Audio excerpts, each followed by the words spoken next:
The unprovoked full-scale invasion of Ukraine by Russia began on February 24, 2022.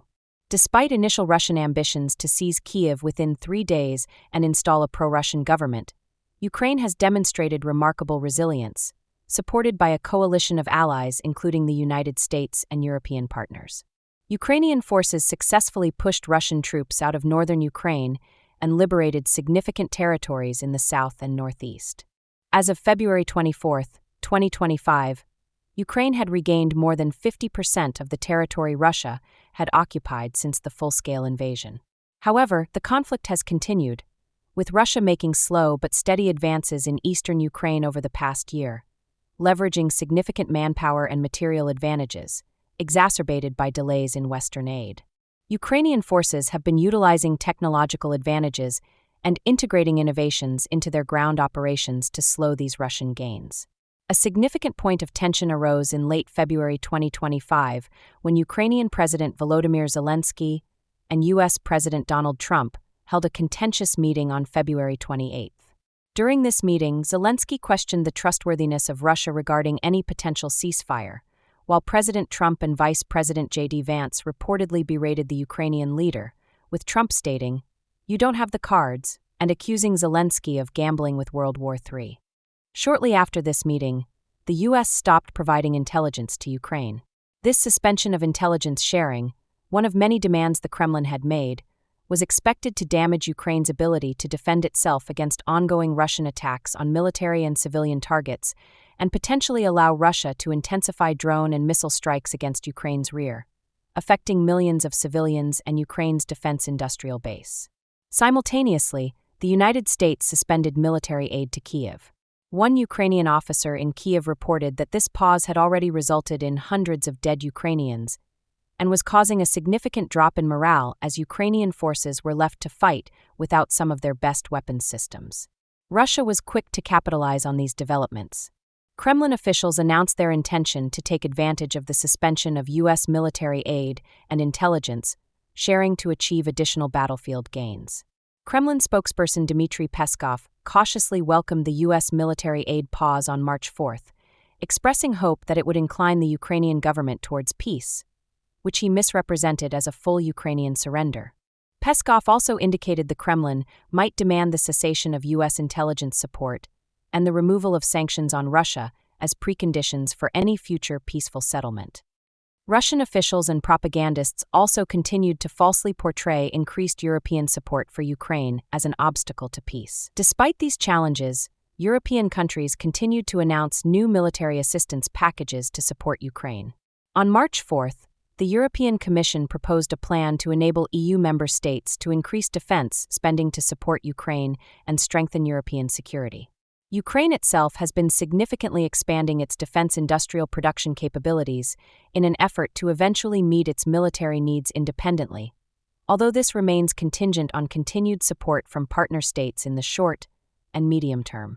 The Ukrainian parliament and President Zelensky reiterated Ukraine's commitment to working with the Trump administration to achieve a sustainable and lasting peace.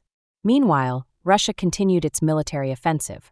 On March 3, 2025, Ukrainian military intelligence indicated that approximately 620,000 Russian soldiers were operating in Ukraine and Kursk Oblast, an increase of about 40,000 personnel compared to late 2024.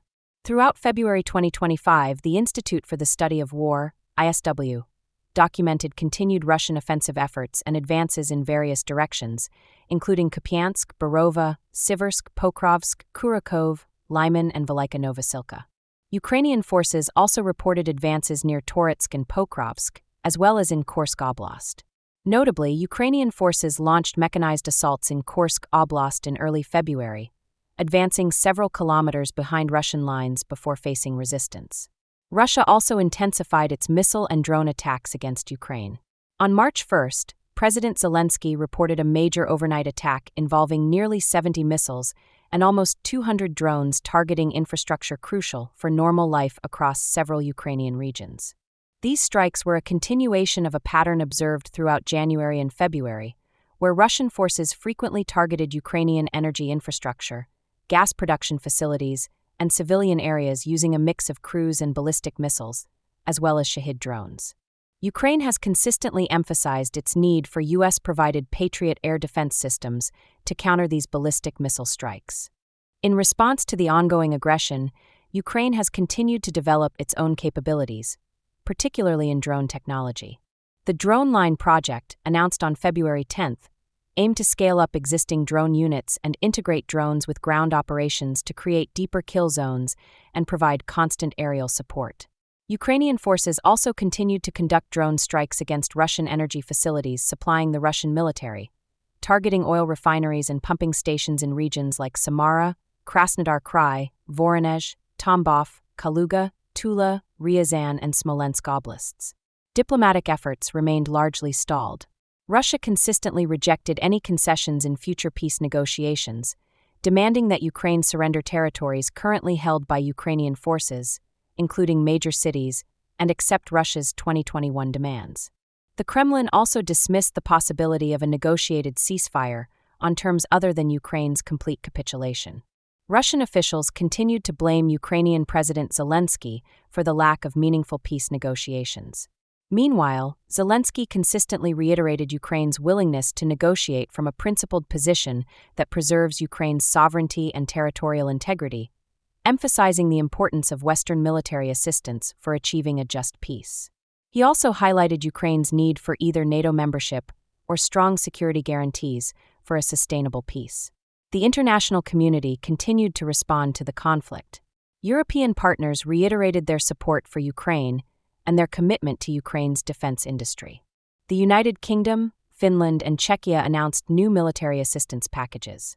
The EU transferred a significant tranche of funding to Ukraine from the profits of frozen Russian assets. However, the suspension of U.S. aid created significant concerns about Ukraine's ability to sustain its defense in the long term. The human cost of the war remained devastating. A Ukrainian officer reported hundreds of Ukrainian deaths as a direct consequence of the U.S. aid pause. The UN Human Rights Monitoring Mission in Ukraine expressed concern about a sharp rise in reports of Russian forces executing Ukrainian prisoners of war. The Financial Times published an investigation supporting ISW's assessment that Russian military commanders were complicit in these executions. Ukraine and Russia conducted sporadic prisoner of war exchanges. The Kremlin continued its efforts to undermine Ukrainian sovereignty and Western support.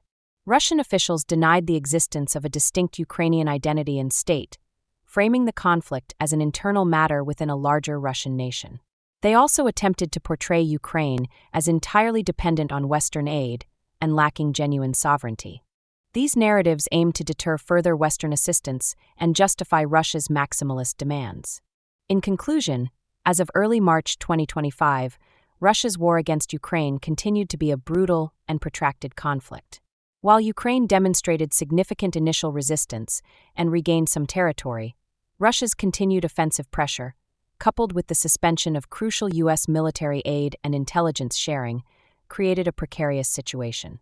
Diplomatic efforts remained stalled due to Russia's unwavering demands for Ukraine's capitulation. The international community, particularly European partners, continued to provide support, but the long-term impact of the shift in U.S. policy remained a critical concern for Ukraine's ability to defend its sovereignty and achieve a just and lasting peace.